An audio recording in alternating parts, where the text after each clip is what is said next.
बरसात की एक शाम बख्शीगंज गांव के दो लोग भोलू की चाय की दुकान पर बैठे हैं। उनके चेहरों से साफ दिख रहा था कि वो लोग काफी उदास है आज। चाहे ये सभी लोग मिलके भोलू की चाय 2-3 कप पी जाते हैं, वह कोई आज 1 कप चाय तक नहीं पिया। हर कोई गांव की मौजूदा समस्याओं को लेकर बहुत विचलित है। इसी बीच गांव की वर्तमान हेडमास्टर कैलाश उपाध्याय भोलू की चाय की दुकान पर आ पहुंचे।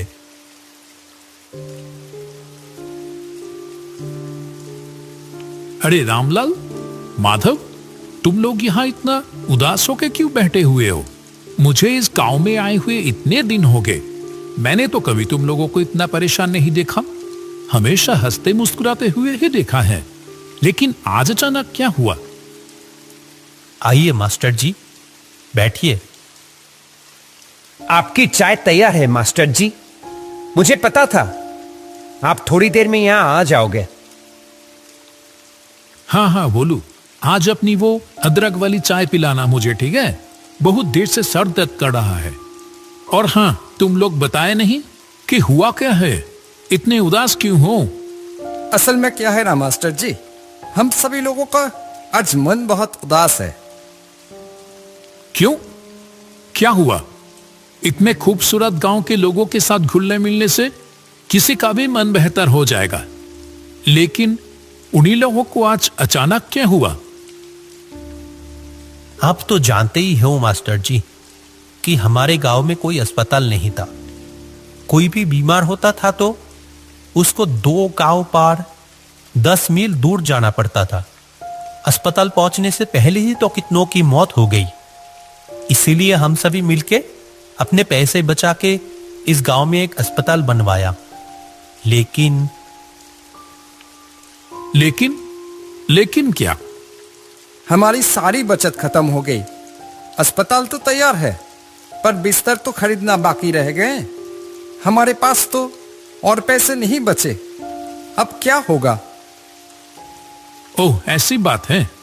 मेरे पास कुछ पैसे तो थे, पर वो तो मेरी बेटी की शादी में खर्च हो गए हैं। लेकिन हाँ, इच्छापुर गांव में मेरी पुश्तैनी जमीन है एक। अगर उसे बेच दिया तो जो पैसा आएगा, उम्मीद है उससे अस्पताल का बेड हो जाएगा। क्या कहते हो? ये आप क्या कह रहे हैं मास्टर जी?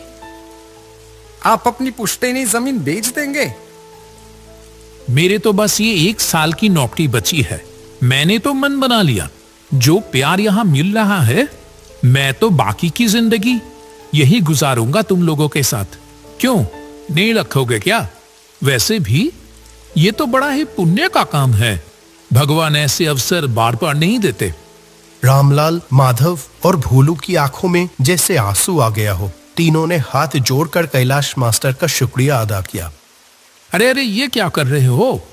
अच्छा सुनो, हम लोग कल ही निकल जाएंगे। काफी समय से कुछ लोग मुझसे वो जमीन खरीदना चाहते थे। देखते हैं, अगर इस बार बात हुई तो उनको ही बेच देंगे। अगले दिन सुबह कैलाश, रामलाल और माधव इच्छापुर गांव की ओर चल पड़े।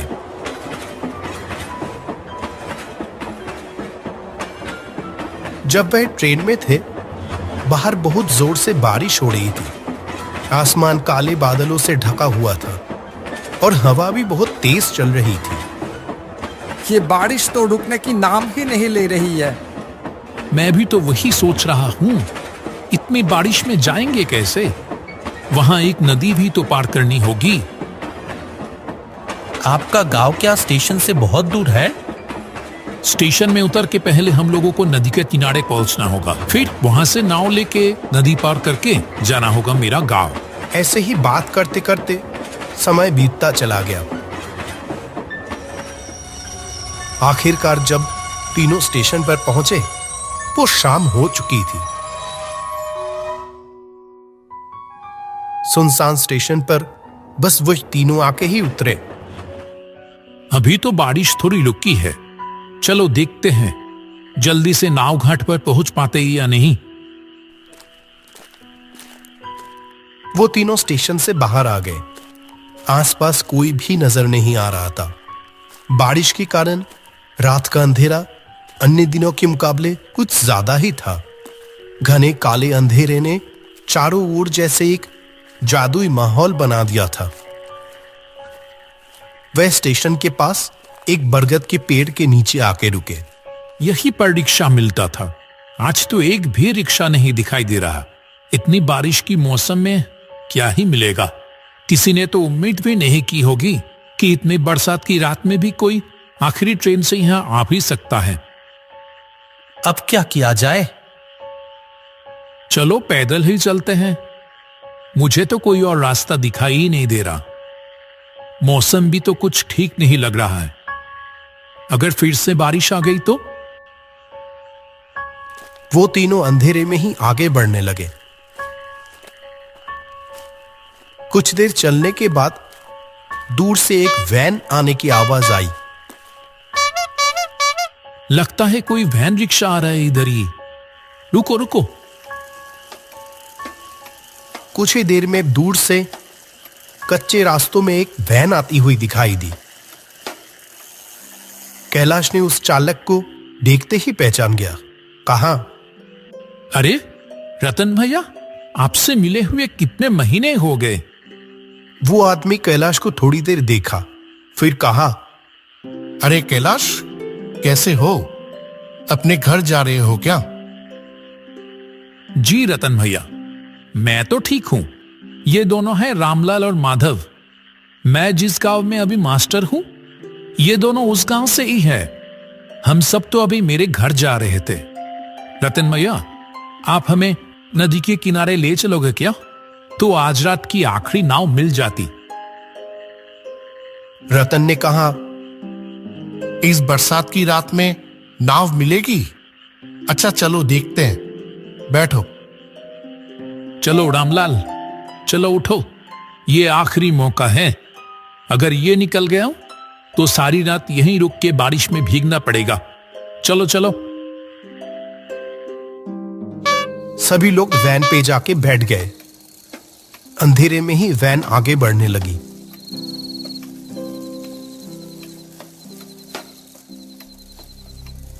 कुछ देर बाद कैलाश ने रतन से पूछा, आपकी तो इतनी उम्र हो गई रतन भैया, फिर भी आप अभी भी वैन चलाते हो? आपको तकलीफ नहीं होता? तकलीफ? हाँ, होता था पहले, अब नहीं होता है। पहले होता था, अब नहीं होता है। इसका क्या मतलब है? वो कुछ नहीं। तुम तो बहुत दिनों बाद इछापुर गांव आए हो। हम लोगों को तो भूल ही गए हो तुम। नहीं नहीं, ऐसी बात नहीं है रतन भैया। दरअसल काम के सिलसिले में मैं अभी जहां रहता हूं, वहां से आमतौर पे आना जाना हो नहीं पाता है। आज भी तो एक जरूरी काम से ही आया हूं। गांव में मेरे बाप दादा की जो जमीन है ना, उसे ही बेचने आया हूं। बेच दोगे? क्यों, क्या हो गया? कोई मुसीबत? हाँ, मुसीबत तो है। जिस गांव में मैं रहता हूं अभी, उस गांव के सभी लोगों ने अपने बचाए हुए पैसे से अस्पताल बनवा तो दिए हैं, लेकिन वो अस्पताल की बेड खरीदने की पैसे नहीं जुटा पा रहे हैं। इसीलिए मैंने सोचा कि अपनी पुश्तैनी जमीन बेचकर उनकी थोड़ी मदद कर दूं। वैसे भी वो जमीन तो कई सालों से खाली ही पड़ी है। क्या बात है कैलाश, तुम सचमुच इछापुर गांव का गर्व हो। अरे नहीं नहीं, ऐसी कोई बात नहीं। ये देखो ना, ये रामलाल, माधव, ये सभी भी किसी से कम है क्या? ऐसे ही बातचीत चलते चलते सभी लोग नदी के किनारे आ पहुंचे। जब वो तीनों नदी की ओर देखें, तब नदी बहुत तेज बह रही थी। जो नदी हर वक्त शांत रहती थी, वह आज बिल्कुल अलग दिख रही थी। नदी के किनारे कुछ नाव बंधी हुई थी, लेकिन चलाने वाला कोई भी दिखाई नहीं दिया। जो सोचा था वही हुआ। एक भी माझी घाट पर नहीं है। वैसे भी इतनी रात हो गई है और फिर बारिश। कोई क्यों ही रहेगा अभी? ये तो बड़ी मुसीबत हो गई मास्टर जी। आज रात बारिश में भीगकर ही गुजारना पड़ेगा लगता है। अब क्या होगा मास्टर जी? आसमान का हाल देखा आपने? लगता है बारिश फिर से आने वाली है। आसमान में काले बादल फिर से आना शुरू हो गए। नदी की ओर से हल्की हल्की ठंडी हवा भी चलनी शुरू हो गई। रतन भी उन लोगों के साथ वहीं खड़ा था। जब वो तीनों बात कर रहे थे तभी उसने कहा, अगर आप लोग बुरा ना मानो तो मैं एक बात कहूं। आप ऐसे क्यों बोल रहे हो रतन भैया? बोलिए ना, क्या कहना चाहते हैं? लगता है थोड़ी ही देर में बारिश फिर से शुरू होगी और अभी तो कोई माझी भी नहीं है घाट पर जो नाव से अपनी घर जा सकोगे। उसके बजाय एक काम करो, वो देखो सामने ही मेरा घर है। सब लोग वही चलो, आज की रात वही गुजार लेना। हाँ, सही कह रहे हो आप। इससे पहले भी तो कितनी बार आपकी गाड़ी में स्टेशन गया हूं आपको आपकी घर से बुला के। क्यों रामलाल, माधव, और तो कोई रास्ता नहीं दिख रही है। आज की रात वही गुजार लें। रतन भैया आज हमारा कितना बड़ा उपकार किया है, क्या बताओ। हाँ, माधव ने सही कहा। हम रतन भैया के घर पे ही चलते हैं, नहीं तो इस बरसात की रात में बड़ी मुसीबत में पड़ जाएंगे। सभी लोग मिलके रतन की घर की ओर बढ़ने लगे। जैसे वो घर के अंदर घुसा, एक अजीब सी बदबू आने लगी अंदर से, मानो बहुत दिनों बाद कोई इस घर को खोल रहा हो। रतन भैया, घर के अंदर इतनी बदबू क्यों? ये फर्श भी कैसा भीगा भीगा सा लग रहा है। असल में ये घर तो आधी समय बंद ही पड़ा रहता है। मैं तो अपनी गाड़ी लेकर बाहर ही रहता हूं और पानी शायद खिड़की से अंदर आया होगा। कमरे की कोने में एक टूटी खुली हुई खिड़की से हल्की सी रोशनी आ रही थी। घर में खाना तो कुछ नहीं है। मैं तो आप लोगों के लिए खाने का इंतजाम ही नहीं कर पाया। आप उसकी चिंता मत करो। इतनी खराब मौसम में रात को रहने के लिए जगह मिल गई, इससे ज्यादा और क्या चाहिए। अगर आप नहीं होते तो आज रात हम लोग कैसे बिताते, भगवान ही जाने। अरे ऐसी कोई बात नहीं है। ठीक है, आप लोग सो जाओ। और आप कहां रहोगे? मैं बाहर सो जाऊंगा, कोई परेशानी नहीं होगी। क्यों, आप हम लोगों के साथ सो जाओ ना। नहीं नहीं, मुझे कोई दिक्कत नहीं होगी। ये बोल के रतन बाहर चला गया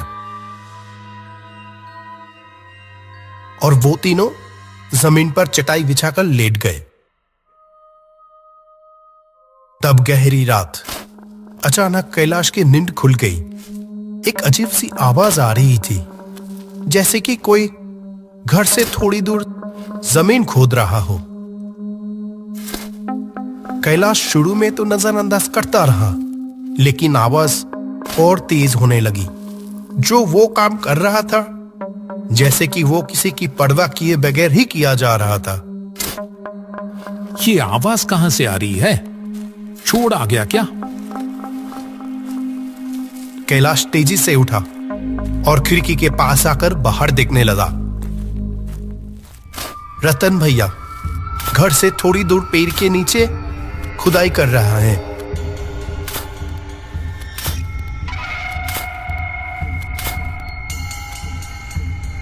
माधव, रामलाल, उठो, जल्दी उठो। मुझे यहां कुछ ठीक नहीं लग रहा है। रामलाल और माधव दोनों नींद से जाग गए। कैलाश ने दोनों को खिड़की के पास बुलाया। अरे, रतन भैया कहां गया? अभी तो यहीं पर थे।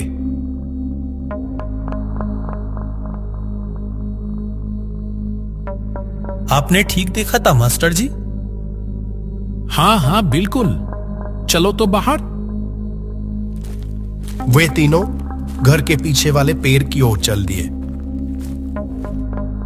ये देखो, यहाँ पेड़ के नीचे जमीन पर कुछ है लगता है।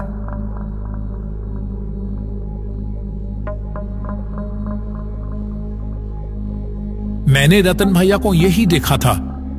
लगता है मानो जैसे कि वो चाह रहे थे कि मैं नींद से उठकर ये देखूं। देख तो रामलाल, क्या है वहां?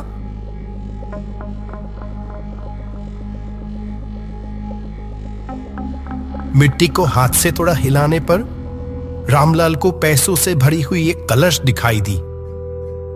अरे इसके अंदर तो बहुत सारे पैसे हैं। सच में? लेकिन ये है किसके? रतन भैया अभी कहां चले गए?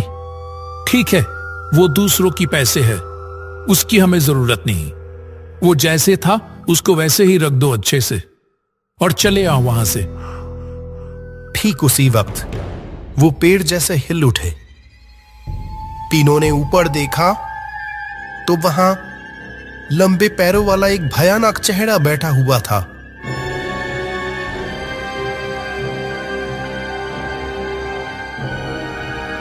डरो मत कैलाश, मैं रतन हूं।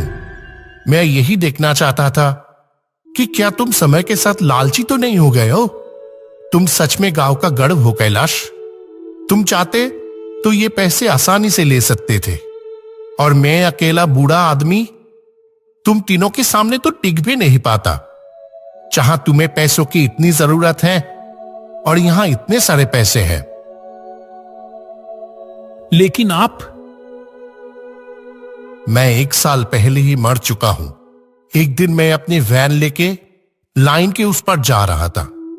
ऐसे में एक ट्रेन आके, छोड़ो उस बात को, मैं मर तो चुका हूं, लेकिन मेरे बचाए हुए पैसों की वजह से मुझे मुक्ति नहीं मिल रही थी। मैं किसी सच्चे इंसान की तलाश में था। आज मुझे वो मिल गया। आप लोगों से बात करके ही मैं समझ गया था कि आप लोग सच्चे इंसान हैं। मैं थोड़ा जांच लिया बस। ये पैसे ले जाओ और अस्पताल के लिए लगा दो। तुम्हें अपना पुश्तैनी जमीन बेचने की कोई जरूरत नहीं है कैलाश। यहां जो पैसे हैं उससे अस्पताल का काम पूरा हो जाएगा। रतन भैया, अब मुझे मुक्ति मिलेगी। आप सब लोग अच्छे से रहना। ये कहते हुए रतन का भयानक चेहरा हवा में गायब हो जाता है। वो तीनों बस पैसों से भरे हुए कलश को देखते रह गए। बारिश की रात एक भूतिया घर में बिताए हुए वो पल उन लोगों के मन में पूरी तरह से कैद होके रह गया।